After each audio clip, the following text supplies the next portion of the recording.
One of our proudest moments was a parent came to me and said, before I came to you, before I came to these services, I never thought I would be able to communicate with my child. I knew that I would love my child and that we would have a bond, but we would never be able to have a conversation. Just being part of your program for a year has totally changed and reframed that idea. The idea that the parent can communicate to their own child, can't ever put a price tag on, you can't ever quantify in words. You know that that's when you're doing your best work. Before he was born, just like any other parents, we talked to him through Betsy's belly, and then when he was born and we found out that he was deaf, like, wow. So all that conversations and talking and singing, he didn't have access to it. That put us in a perspective where that, okay, what is it that we have to do to kind of make up that type of time? We had always hoped to be able to share stories with our child, I think like any parent does. Then when we found out that he was deaf, we thought, well, how are we going to do this? This throws off our plan. So when they came to our house initially and told us about the parent-infant program and shared with us about the shared reading project, I thought, oh wow, this could be a program for us, because they'd said they would come to our house, they would teach us how to sign the books to our kid, so that we could get our child involved in reading at a young age.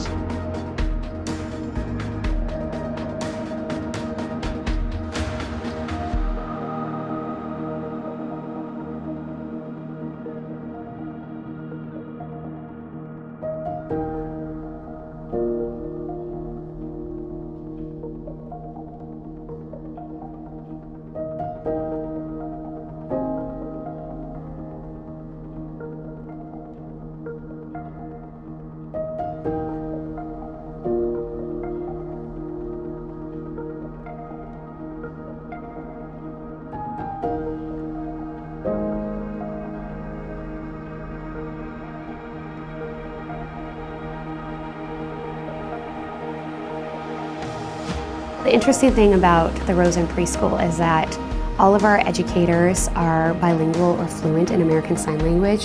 So our kiddos, they just want to learn and have fun. So the way to make happy, healthy, literate kids is for them to be able to interact with their peers in a normal social environment. So for the first time, these kids oftentimes are experiencing peers who can sign with them. Their teachers can sign with them. All the people who come into the classroom, special storytellers, clinicians, they're all on that level playing field where they're able to communicate in their language. And we know that language equals culture.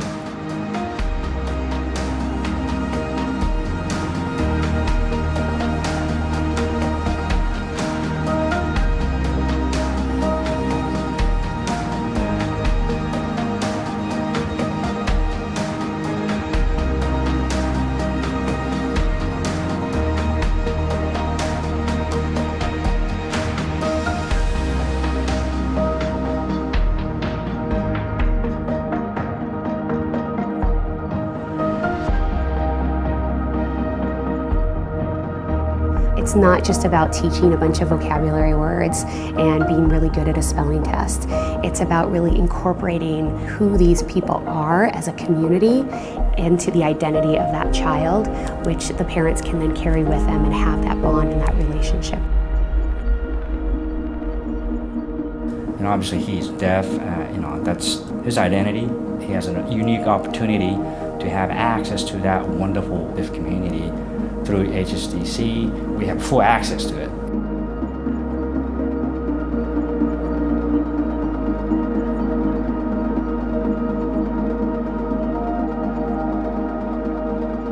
Some kids later on might decide to use their voice more, or they might use their spoken English more, but they're still going to have that availability to toggle back and forth between those two cultures and those two worlds. It's about choice, it's about family choice, it's about parent choice, and making sure that these kids have all the opportunities that they can.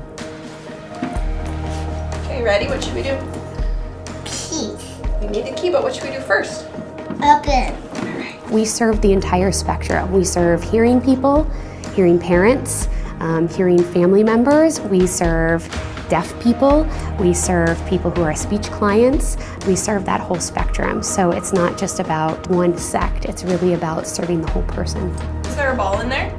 No. No. Okay. Okay. So I can open circle. Update Kaka. Here at HSDC, we serve infant to elder. You might come in for a hearing test in the audiology department and then walk upstairs because you also need preschool services. Or you might have communication challenges, and the advocacy services can tell you how to advocate for yourself and what questions you should be asking. You know, I always say to the staff that we have a position of power because we hold a position of empowerment. We make sure that people who walk out of this door every day are better than when they walked in.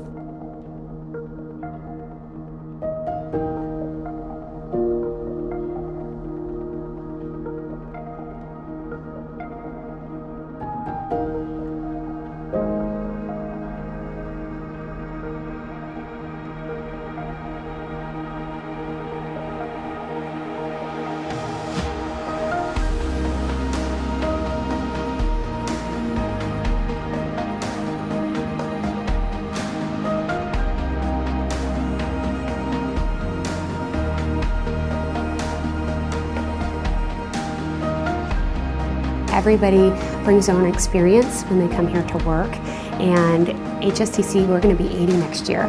So we have a long, proud history of all that we've accomplished over these years, and I'm really proud to say that some of our star students, some of our alumni are actually walking the halls these days, and they are cultivating that next generation to be advocates, to be educators, so that they can be the next generation of mentors.